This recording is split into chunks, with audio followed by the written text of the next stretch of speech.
বিসমিল্লাহির রহমানির রহিম। আসসালামু আলাইকুম। আশা করি সবাই ভালো আছেন। তো আজকে আপনাদের সাথে শেয়ার করব যে খুব মজাদার একটি রেসিপি, চিংড়ি শুটকি দিয়ে ডিম দিয়ে আলু তরকারি। তো দেখতে যেমন লোভনীয় লাগছে, ঠিক তরকারিটা ততটাই টেস্ট হয়েছে। দেখুন কত সুন্দর একটা লাল টুকটুকে কালারও এসেছে এবং খুবই মজাদার হয়েছে।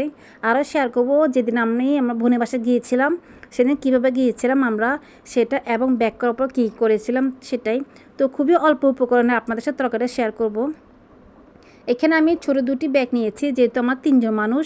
তো বেশি ব্যাগেজ নিলে আসলে এটা ক্যারি করা খুব কষ্ট। এই ফাঁকে বলে রাখি, একটু হাতে মেহেদিও দিয়েছিলাম, তো সেটা আপনার দেখে নিলাম।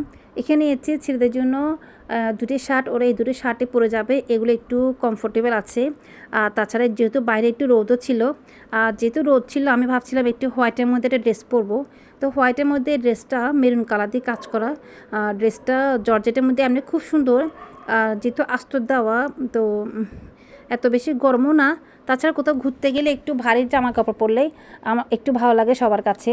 তো এই যে আমার ড্রেসটা আপনাদের সাথে শেয়ার করছিলাম, পুরো যে সামনে গলা ভর্তি খুবই কাজ করা, আর নিচেও একটু কাজ করা, যদিও নিচেরটা এত বোঝা যাচ্ছে না ক্যামেরায়।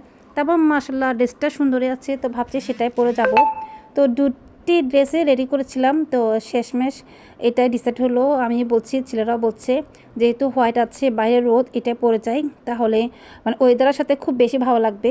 তো এটাই পরে গিয়েছিলাম। আর ছেলেদের জন্য সব কাপড় চোপড় নিয়েছিলাম। যেখানে ছিল পাঞ্জাবি, যেহেতু ফ্রাইডে ছিল, ওখানে তো ফ্রাইডেতে সবাই জুমার নামাজ পড়তে যাবে, আর পাঞ্জাবি না হলে দেখতে ভালো লাগবে না। তো সেই জন্য নিয়েছিলাম বাচ্চাদের পাঞ্জাবি। তো আপনাদের সে পুরো উন্নাটাও শেয়ার করছিলাম।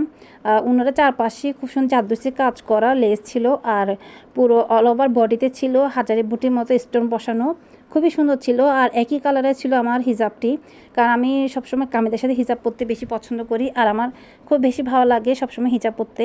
এই যে ওদের পাঞ্জাবি, তো এই দুটো পাঞ্জাবি ছিল ওদের এবারের ঈদে, আর আমার ড্রেসটি ছিল আসলে আরও 2-1 বছর আগের ঈদের ড্রেস। তো তেমন একটা পরা হয় না, কারণ এগুলো আসলে পরা একটু গরমের কারণে বা গলায় কাজ করার কারণে খুব কম পরানো হয়। তো যাই হোক, আমরা সব ব্যাগ রেডি করে নিচ্ছি, কারণ বেশি কাপড় নেওয়ার সমস্যা হচ্ছে, দেখা যাচ্ছে বড় ব্যাগ নিতে হচ্ছে, আবার ক্যারি করতে কষ্ট সমস্যা হবে, এই জন্য আমরা মাঝারি দুটো ব্যাগ নিয়েছি। এভাবে হয়ে যাচ্ছে। তো যাওয়ার আগে যেহেতু আমরা দুপুরে লাঞ্চ করে যাব, তো দুপুরে যাচ্ছিলাম যে হালকা পাতলা কিছু রান্না করার জন্য, যেটা খুব তাড়াতাড়ি হয় আর খেতেও খুব টেস্ট হয়। এই জন্য ভাবলাম চিংড়ি শুটকি দিয়ে আলু দিয়ে করি, আর এখানে একটা 3টে ডিম দিয়ে দিব, তাহলে খুব ভালো লাগবে টেস্টটা। তো আমি যেমন ভাবছিলাম ঠিক তেমনই করছিলাম। এটা আসলে আমার নিজের আইডিয়া থেকে রেসিপিটা করা, কিন্তু রেসিপিটা এত টেস্ট হয়েছে আসলে আমি পরে নিজেই অবাক হয়ে গেলাম। তো ভাবলাম আর আসলে মানে আরও একদিন করে দেখব। এখানে আমি পেঁয়াজটাকে দিয়ে দিয়েছি, আর দিয়ে দিয়েছি একদম ছোট ছোট চিংড়ি মাছ, যেগুলো চিংড়ি শুটকি আছে সেগুলো। তো যখনই এই চিংড়ি মাছগুলোকে মানে চিংড়ি শুটকিগুলোকে তেলের মধ্যে ভাজা হয়, তখনই এত সুন্দর একটা ফ্লেভার আসে, তখনই দেখবেন আপনাদের রুচি ফিরে আসবে। তো যদি কখনোই অসুস্থ হন কেউ, বা যারা শুটকি লাভার আছেন, তারা অবশ্যই এই রেসিপি ট্রাই করে দেখতে পারেন, অনেক বেশি ভালো লাগবে।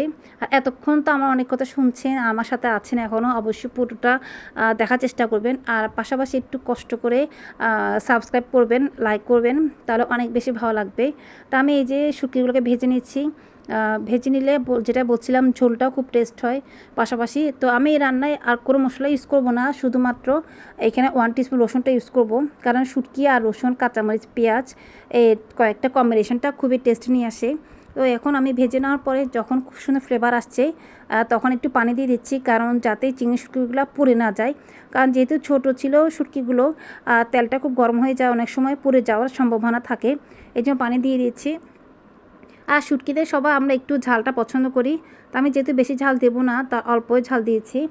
একটু সামান্য পরিমাণ হলুদের গুঁড়ো দিয়েছি, আর একটু দিয়েছি মরিচের গুঁড়ো, আর সামান্য একটু আজকে দিয়েছি ধনিয়া গুঁড়ো। দেখি ধনিয়া গুঁড়োতে দিলে কেমন লাগে, মনে হচ্ছিল আমার টেস্টি হবে। তো যে ভাবনা সেই কাজ, আমি সে সব মশলা দিয়ে দিলাম।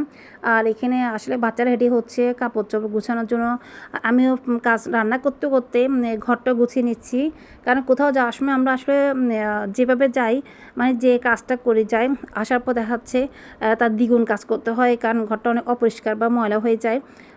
তখন আবার গুছাতে আসার পর সেই কাপড় চোপড় ধোয়া আবার গুছানো আসলে অনেক মানে ডাবল কাজ থাকে। তো আমি এই জন্য যাওয়ার আগেই কিছু কিছু কাজ করে যেতে চেষ্টা করি, যাতে পরে কাজটা একটু চাপটা কম পড়ে।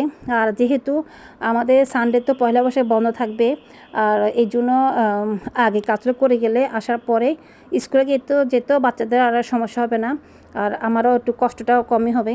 তো যখন আমার মশলাটা খুব ভালো করে কষানো হয়েছে, একদম দেখুন তেলটা খুব সুন্দর উপর উঠে এসছে।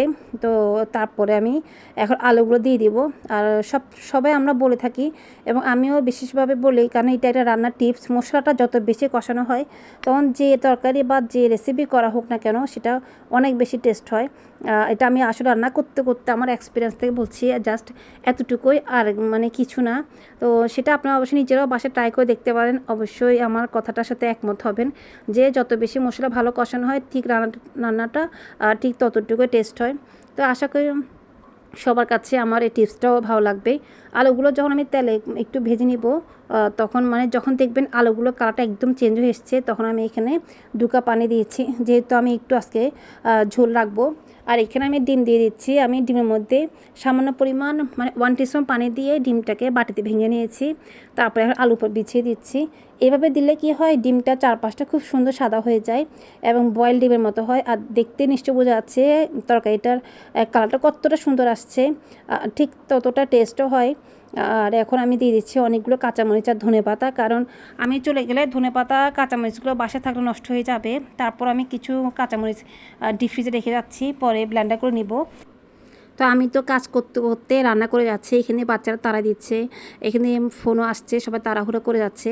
আর আমার এই ভিডিওটি হচ্ছে আমার যখন ব্যাক টু দ্য প্যাভিলিয়ন হয়, তখন দেখুন কত কাপড় ধুয়ে নিয়ে এসেছি। তো কাপড় ধুয়ে এনে এগুলো গুছিয়ে রাখা তো এখন অনেক কষ্ট, যাই হোক সবই করে নেবে ইনশাল্লাহ। সবাই কেমন লেগেছে আজকে ব্লগটা অবশ্যই কমেন্টস করে জানাবেন। সবাই ভালো থাকবেন আর সবার জন্য দোয়া করে আমি আজকের মতো এখানে বিদায় নিচ্ছি। আল্লাহ হাফেজ।